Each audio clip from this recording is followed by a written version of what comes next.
Every year, Bill and I teach at Esalen in California. It's in Big Sur. It's right on the cliffs of the Pacific Ocean. It's been around for about 50 years, a place that's really well known for human growth and in particular Gestalt therapy.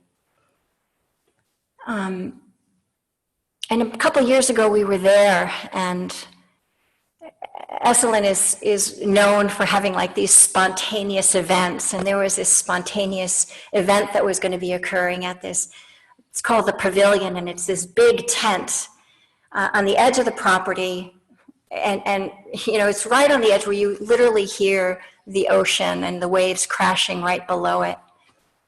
So everyone's there from the whole campus, everyone's piled into this place, and in the front, there's a woman sitting, she's in her 60s, in a wheelchair.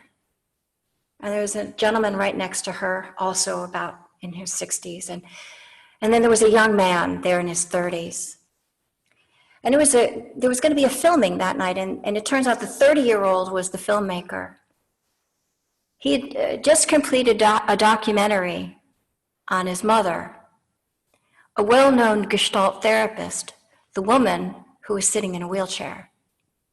And her husband, who was sitting next to her, he was somebody who interpreted for her. She had Lou Gehrig's disease, and as she had lost her voice over the years, he would speak for her. He would translate. And I find her story to be quite moving. I mean, from the very beginning, her father left when she was 2 years old, and she never saw him again until when she was 20. Her mother received word that her father had died, and she went up to identify the body and clean out his apartment.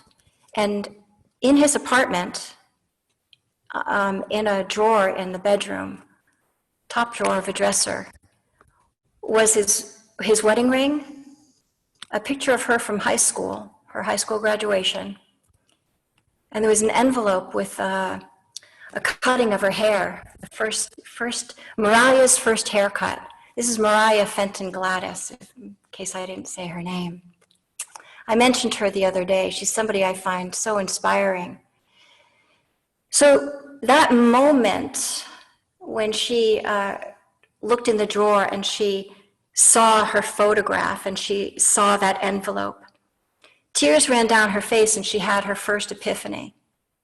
And the epiphany was, I am a treasured lost child. I am the treasured lost child. And for her whole life up until that point, she had felt not good enough, and she had a lot of self-doubt. She didn't have a father, she felt unloved, and even though her mother was present, she still didn't feel confident in herself because her father had left. So then fast forward 10 years. She's 30 now,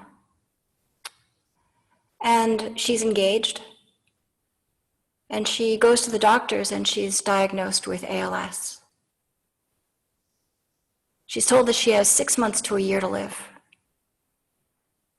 She leaves the office, and later that day, her fiancé, the man who's sitting next to her, proposed. Think about that day. In the morning, you get a diagnosis that you're not going to live very long, and in the evening, you get somebody proposes to you, says, I love you, I want to be with you for the rest of my life. At that moment, she had her second epiphany. And that epiphany was that if she was going to survive at all, she had to let go of self-criticism completely. That every cell of her body had to know that she loved herself. And she put a stake in the ground. She said, I'm not going to criticize myself ever again. And that was a vow that she kept to herself, to really put that stake in the ground. She walks through the world already. And she brought that to her work. to her work as a therapist. And as her illness progressed over the years, she would ask questions. She would ask her patient to consider, if I locked arms with you and I walked through the day with you and you whispered in my ear everything you said to yourself, would I have had a good day? What a good question. She wanted people to notice the harsh way they spoke to themselves. And she wanted to teach people to talk nicely to themselves, to figure out how to do that, to listen in, to teach ourselves how to love ourselves and how to talk nicely. How to speak to ourselves as if we're a treasured child. So what I'd like us to do today is to practice this, to learn how to talk to ourselves nicely, to notice the tone of your voice when you're speaking to yourself, the volume of it, to notice the actual words you say and the attitude that you say them with. All right?